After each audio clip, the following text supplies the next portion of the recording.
Mes chers jeunes compatriotes, je suis Maurice Kamto, militant politique et par ailleurs président national du mouvement pour la renaissance du Cameroun. À l'occasion de la fête de la jeunesse, devenue un rendez-vous républicain, je vous adresse cette année non pas un discours de circonstance, mais une invitation à rejoindre la table de discussion. Discussion sur votre devenir en tant que catégorie particulière de notre population, discussion sur le devenir de notre pays, le Cameroun. D'emblée, nous pouvons faire ensemble le constat des dégâts causés au cours des dernières décennies à notre cher et beau pays. Je m'adresse à vous au moment où l'atteinte à la sécurité de notre pays par la secte obscurantiste Boko Haram continue à faire de nombreuses victimes, même si nos héroïques forces de défense leur ont infligé des coups mortels. Au moment où la paix n'est pas totalement revenue dans les régions du nord-ouest et du sud-ouest, en dépit de quelques accalmies, où la famine menace la survie des populations dans la partie septentrionale du pays, à la fois à cause de la sécheresse et de la politique d'abandon de ces régions dans la misère par le gouvernement de notre pays, où le travail n'est plus le gage d'une ascension sociale méritée, où la situation économique générale du pays s'est dégradée sévèrement avec des répercussions sociales que l'on ressentira durement au cours de cette année, où face à cette situation, des dirigeants irresponsables se moquent de votre intelligence avec des jouets ordinateurs qui coûtent une fortune aux finances publiques et compromettent votre avenir par l'aggravation de l'endettement de l'État que vous serez obligé de rembourser demain. Et où l'on ouvre en pleine année académique des institutions publiques d'enseignement supérieur sans locaux appropriés ni enseignants qualifiés en nombre suffisant, non pour exécuter un plan de l'enseignement supérieur, mais dans le cadre d'une opération purement électoraliste. Après l'échec piteux de l'opération don d'ordinateur, le président sortant espère relancer sa campagne électorale par de tels actes politiciens dont les conséquences seront désastreuses sur la qualité de la formation des jeunes. C'est faire injure à votre intelligence de croire que vous n'avez pas compris le but de la manœuvre. Depuis son indépendance et même longtemps après, le Cameroun a été la plaque tournante et le moteur économique de l'Afrique centrale. Son rayonnement était établi dans divers domaines, notamment ceux de l'éducation, du sport, de la musique. La richesse de son patrimoine naturel et son pluralisme ethnique et culturel lui ont valu d'être appelé l'Afrique en miniature. Le Cameroun, c'est tout un continent dans un seul pays. Le projet de la Renaissance nationale que le mouvement pour la renaissance du Cameroun porte met la jeunesse au centre de ses préoccupations. Cela est vérifiable dans la vision du Cameroun que nous avons adoptée dès la naissance du MRC en 2012. Il s'agit d'une offre spécifique, cohérente, pour combattre le chômage des jeunes qui est un véritable cancer social et pour les préparer à relever le défi de la modernisation du pays dans un monde global marqué par la rapidité et une compétition impitoyable. Le projet que notre parti propose à la jeunesse est dénommé Pacte Jeune. Il consiste en un trépied dont le pilier central est l'éducation, le deuxième pilier la formation et le troisième la recherche-innovation. Sur le pilier éducatif, je n'ai cessé de dire depuis plusieurs années que notre système éducatif doit faire l'objet d'un changement radical par la mise en place d'un nouveau modèle. Le système éducatif actuel a fait son temps. Il avait été conçu principalement pour former un personnel d'administration du jeune État du Cameroun et la substitution des Camerounais aux cadres expatriés qui contrôlaient alors tous les principaux secteurs d'activité du pays. Ce système éducatif a donné tout ce qu'il avait à donner. Il est désormais dépassé. Il doit donc être changé de la maternelle à l'enseignement supérieur par un système qui éveille chez l'enfant le sens de la découverte des choses de son environnement dès la maternelle offre aux jeunes des lycées et collèges de se familiariser avec le monde professionnel parallèlement à leurs études et aux jeunes universitaires d'explorer le monde de la recherche et de l'innovation. Une cérémonie nationale de l'excellence académique et scientifique sera organisée chaque année pour distinguer les meilleurs de notre système éducatif. Le pilier formation entend offrir à tout jeune, diplômé et non diplômé, une chance d'avoir un métier qui lui assure un emploi décent grâce à des formations sur mesure dans des centres de formation professionnelle et des centres des métiers. Il s'agit pour celui qui est nanti d'un diplôme, qui ne trouve pas d'emploi ou qui voudrait changer de métier, de suivre une formation et un métier précis pour une durée pouvant aller de 3 mois à 24 mois au maximum, afin de changer le couloir initial dans lequel il a été placé par son diplôme pour un nouveau couloir de spécialisation qui leur garantit un métier. Pour un jeune non diplômé, il s'agira de faire l'apprentissage d'un métier en rapport avec ses aptitudes, par compagnonnage d'anciens expérimentés intervenant dans des centres de métiers. Ainsi, par exemple, une jeune fille ou un jeune garçon qui a quitté trop tôt le système scolaire pourra faire dans ces centres respectivement l'apprentissage du métier de coiffeuse ou celui de menuisier, de fromagère ou de sculpteur-décorateur, des métiers de l'agriculture ou de l'artisanat, etc.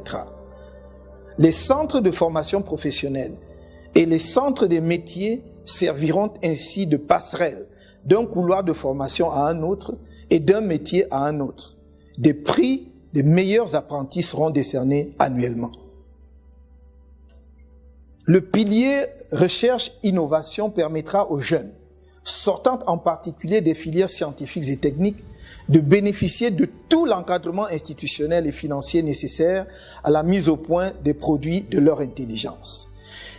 Ils trouveront auprès des pouvoirs publics l'écoute, l'encadrement et l'accompagnement dont ils auront besoin pour la mise au point des prototypes de leurs inventions et la facilitation de la mise en relation avec le monde industriel et le milieu des affaires.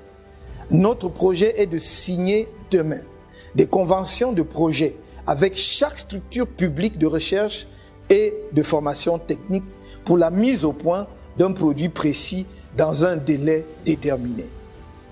Ne recevront le soutien des financements publics que celles des structures qui auront atteint les objectifs conventionnels. Des prix nationaux de l'innovation dotés de sommes importantes seront décernés chaque année. Pour les métiers artistiques, des structures appropriées telles que les écoles de musique et de danse seront mises en place au moins dans le cadre des complexes artistiques qui seront établis au niveau de chaque chef-lieu de région, l'ensemble devant être couronné par une Académie nationale des arts. L'État ne pouvant à lui seul résoudre les problèmes d'employabilité, il faut compter sur l'émergence d'une nouvelle classe entrepreneuriale qui servira de locomotive pour la création d'emplois dans divers secteurs. Nous avons un idéal devant nous, le panafricanisme. Mais j'ai à cet égard une approche pragmatique pour sa réalisation. Sans attendre sa mise en œuvre au niveau continental, ce qui peut prendre un certain temps encore, je vous invite à la réalisation sans tarder des États-Unis d'Afrique centrale, rêvés par Barthélemy Boganda, centrafricain. Je vous appelle à lancer dès que possible le mouvement Jeunesse fédéraliste d'Afrique centrale. Dear young compatriots, my interest in the youth and their problems is not new because it does not come from a political calculation. It is the expression of my acute awareness that youth is the part of life where each person can achieve the most for himself and for the nation. This is the period when everyone's performance is higher.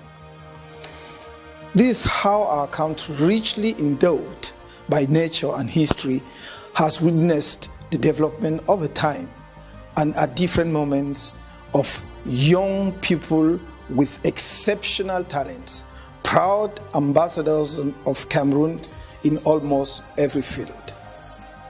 I will no doubt appear arbitrary, certainly incomplete, but I must mention in these different fields some names to illustrate the prodigious wealth which has brought to our country so much admiration on the international scene. Some of them are no more young, but the majority is of the new generation, perpetuating what has become the peculiarity of Cameroon's social fabric. The intellectual domain with references like the thinker Achille Mbembe, the novelists Calix Beala, Leonoro Miano, Patrice Ngana, Imbolo Mbue, the economist and writer Celestin Monga, and many others. The scientific, technical, and innovation field. I'm particularly attentive to promising young people like Olivier Madiba, with the first video game creating company and his first role-playing game, Orion. Cedric Atangana for Wikasho, Arthur Zhang for his cardiopath, Alain Teff for The Gifted Mom, Churchill Nanje for Njorku, who revolutionized the job search, and the collective of Silicon Mountains, which is the true nursery of talents for the rise of the digital economy in Cameroon. The cultural and artistic field, where the flag of Cameroon is raised to the skies by exceptional personalities like musician Richard Mbona, the curator, writer, and art critic Simon Njami, the poet Paul Dakeo, the filmmaker Jean-Pierre Bekolo, visual artist Togu Antayo, the dancer and playwright Were Were Liking, whose talent has splashed African opera theater for decades. The singers Charlotte Dipanda, Kares Foto, Loco, Mr. Leo, Daphne, Magasco, Tenor. I can but mention Jules Tekam, the first composer of Cameroonian opera and learned music, and probably the soul from sub-Saharan Africa. Greg Belobo, one of the rare African opera singers. I cannot forget the talent of our young designers who continue to surprise us with their creativity. I will mention in particular fashion designers FK, Marielle Couture, French Kind, J-Side, Headbit, Sanja, Israel B. And I take the opportunity to greet all of those of you that I did not mention for time constraint. In this regard, I would also like to appreciate the young Bayam Salams, the motor taxis, street sellers, commonly called sauveteurs, who, despite the difficult context, have managed to organize themselves in bringing color to our economy, providing poor people in the population with food and clothing, means of transportation to overcome the chaotic state of our roads. I know how you are violently removed from your counters without promises of relocation, and that the promises that are often made in this way are never kept. I know the vexations, the mistreatment of the youngest and the helpless children. I have a particular regard for the young, some of whom, exhausted, question their Cameroonian nationality or go so far as to think of secession. I speak of those who, for lack of guidance, are enlisted by terrorist groups. I speak of those thousands of young people who, with lost hope, take the risk of challenging the Libyan mafia organizations to go face the sea because they dream of a better future in the West if they have ever successful. The Cameroonian youth is the main heiress of our country. The youth must be aware of their responsibilities and their irreplaceable role. None has the right to take away that legacy and role you should be proud of. Nobody has the right to get you to put yourself in question, to extinguish your dreams for the future, to make you orphans of progress in a world where everything has become possible with the limitless possibilities offered by modern technologies. Cameroon does not belong to a category of young people. Our country belongs to all its children, to all Cameroonians. Even the political domain makes it possible to verify the exceptional role of young Cameroonians in the construction of a modern state and a nation that is gradually being built up. I recall in this regard that Hamadou Ahidjo was only 35 in 1958 when he became Prime Minister of the Cameroon territory under French administration, and 36 when he became the first President of the Republic of Cameroon. That Djongu Foncha and Ngom Joua were only 43 and 40 years old, respectively, when they became, one after another, the Prime Minister of West Cameroon. That Mr. Paul Biya was only 42 when he was appointed Prime Minister of the United Republic of Cameroon in 1975, and 49 when he became President of the Republic in 1982.